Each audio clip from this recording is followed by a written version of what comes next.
एक कितना सुंदर संवाद यहाँ पर लिखा हुआ है।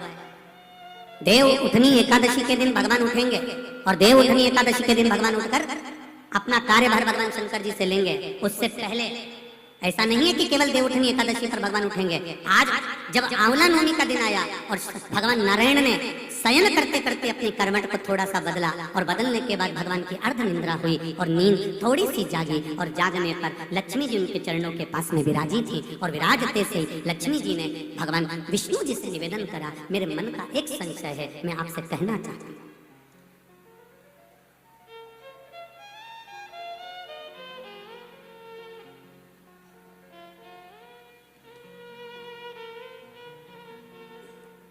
यह हमारे मन का भाव है कि हम भगवान को देव सोनी एकादशी पर सुलाते हैं और देव उठनी पर उठाते हैं।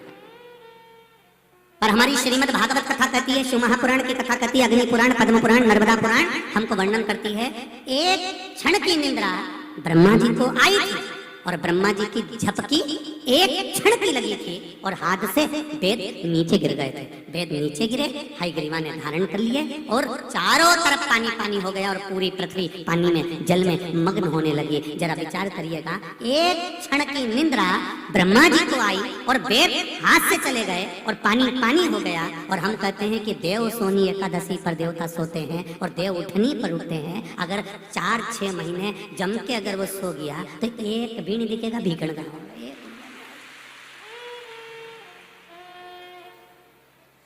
एक नहीं दिखने वाला। फिर तो लोग कहेंगे सियोर कहां गया और भीखण गांव कहां गया।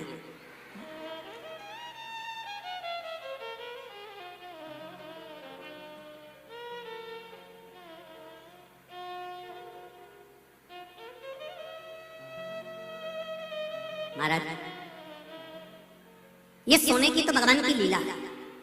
अगर सही तरीके से देखा जाए तो मेरा परमात्मा कभी नहीं सोता, वो तो हर पल, हर घड़ी, हर क्षण आपके लिए तत्पर बैठा रहता है। आपने आवाज लगाई और वो भागा। जैसे घर की माँ, छोटा सा बच्चा पास में सो रहा है, पिताजी भरचक नींद में सो रहे हैं, भर्राटे भुर्राटे भरते। पिताजी को कोई मतलब नहीं, वो तो बस दुकान से आया ने, उन्हें पूरा दुकान की गिराकी करी ने, सटर मटर गिरा के आया ने, रोटी मोटी जीनी, 2-4 गप्पे हमारे दोस्तों के साथ घूम फिर के आया ने, पसरी गया, सोया। और वो सोया और सोते ही फिर तो रात भर जम के सोया ने, सवेरे उसकी नींद खुली। पर घर की जो माँ होती है, घर की जो माता होती है, जिसके पास में छोटा सा बच्चा सो रहा होता है, उस माँ की नींद कैसे होती है? बस बच्चा, कोई माँ का बच्चा अगर इंजेक्शन लगवा कर आया है, कोई सुई लगवा कर आया है, कोई टीका लगवा कर आया है, तो माँ गोदी में ही रात भर लेटे लेटे बैठे बैठे निकाल देती है, उसकी नींद नहीं हो पाती। फिर सुबह तैयार होकर अपने काम में लग जाती है, उसके चेहरे पर सन नहीं आता। ये माँ। और अगर कहीं का पुरुष हो ना तो 25,000 के बता दे, 2 दिन से मेरी नींद नहीं हुई, धनतेरस से दिवाली तक, अब सोऊंगा और मुझे बिल्कुल डिस्टर्ब मत करना, परेशान मत करना। और यही बात जगदम्बा कह दे तो बोल दे,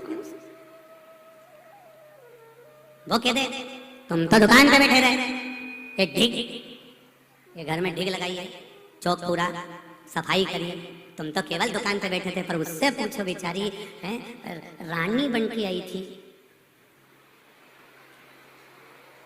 मैंने नहीं बोला हो, मैं तो बोलू ही नहीं ऐसी बात।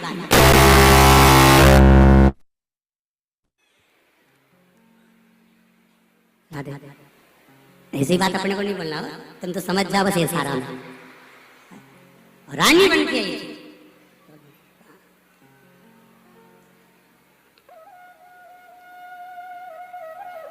करवा चौथ पे कितनी सुंदर तैयार हुई थी, और धनतेरस के 1 दिन पहले इसको देख लो, बस उतना में समझ जाओ।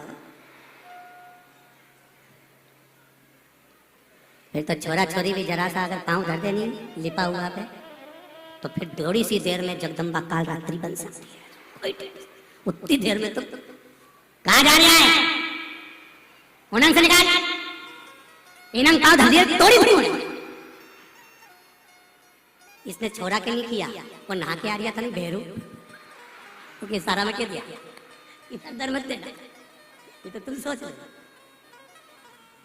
छोरा सुना कि नहीं सुना, उन्हें बाथरूम में सुन लिया कि इधर से निकल के नहीं जाना। उतना दर्द।